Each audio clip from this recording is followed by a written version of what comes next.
All right, Governor, what, I know the official announcement hasn't come yet, but why, after all this time, do you think the time is right for Rick Perry in the United States? Well, let me just back up a little bit and go through the timeline, if you will. We had our regular session, special session of the legislature. So through June, we were pretty tied up and taking care of the people's business, state of Texas, and so that's taken care of. We got a balanced budget now. We have our essential services taken care of, and we did it without raising taxes, and we did it the Texas way, as I am apt to say. And so it became apparent to me America's in trouble. You know, my wife and I had a conversation, and the bottom line is this country that we love is in trouble. And it's not a time to sit on the sideline. It's a time to get out there and do your duty. And so, you know, from frankly the middle of July until today, which was, you know, a pretty short period of time when you think about it, it's approaching 6 weeks, that the decision was made. I wanted to go through a methodical process and make sure that just because I thought it was the right thing to do, that the family thought it was the right thing to do, that my close confidants thought it was the right thing to do, that people across America were going to stand up and say, you bet, we want to help you, we're going to help fund this, get in, let's go. What do you think that what you've accomplished, what do you think that you've done in Texas will translate and resonate with the American people and make them stand up and take notice? All right. The issue of this campaign will be about how to get America working again. It's about jobs, because jobs are the way that people get to take care of their family. This is as personal and as big a gut check as there is.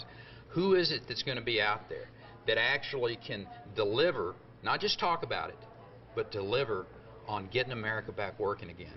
And let me tell you, we'll put the Texas record up against anybody from the standpoint the last 10 years. There is not a state in the nation, particularly not any of the big states, that can even get close to the type of job creation that we've occurred, or that's occurred here in the state of Texas. And you look at, since the middle of 2009, almost half of the jobs in America created right here in Texas. There's a reason for that. It didn't happen by accident. It's about not spending all the money. It's about keeping your taxes low and your regulatory climate fair and predictable, a legal system that doesn't allow for oversuing. And then government needs to get out of the way.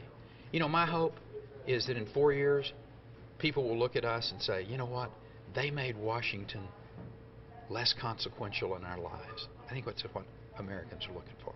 Two more quick questions. Roger that. The last one's a fun one. This one, though, I got to ask you, just from a standpoint, we've had a Texas governor in the White House. A lot of people credit him with what he did. Some people still have a sour taste in their mouths because they want to blame the Bush administration for this. Do you think that that's a hurdle that you have to overcome with the American public saying, Texas governor, White House, been there, done that? Yeah, well, different times and different guy. I mean, what this discussion is going to be about is not which state I'm from. It's not going to be about who I may look like or who I may act like or who I may even sound like. I mean, we're a very diverse country. I mean, we all have different desires, and we've got certainly different ethnicities, different cultures. Shucks, there's people that have different accents. At the end of the day, they want to know, how am I taking care of my family? How can I take care of my family? And that goes straight back to being able to create an environment where entrepreneurs know that you can risk your capital, have a good chance to have a return on that investment, create the jobs that in turn creates that wealth. That's what this discussion is going to be about. And those that want to stay focused off on, you know, whatever diversionary things they want to talk about, that's their business. I'm going to go back every day and talk to the American people about how to create jobs and better take care of their families. Here's the fun question. You're an Aggie. I'm an LSU Tiger. Your Aggies may be jumping. They may be jumping into the SEC. Oh, I thought you were going to talk about the Cotton Bowl. No, I won't. So, I'm above that. Thank you for laying off on me on that one. So. But what I will ask, sir, is obviously there's a lot of acrimony right now in the Big 12. Right. Do you see your school, Texas A&M, jumping ship into the SEC? You know, I don't know.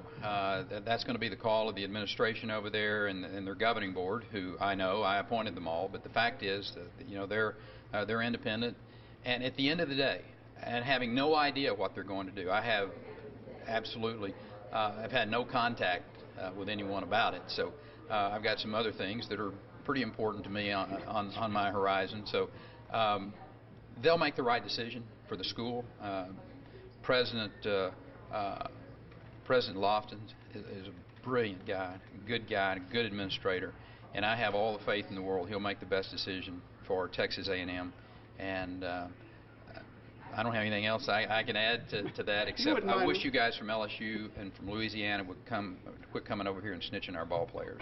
Well, now you have the chance to return the favor, right? Governor, thank you. Yeah. Thank you, man.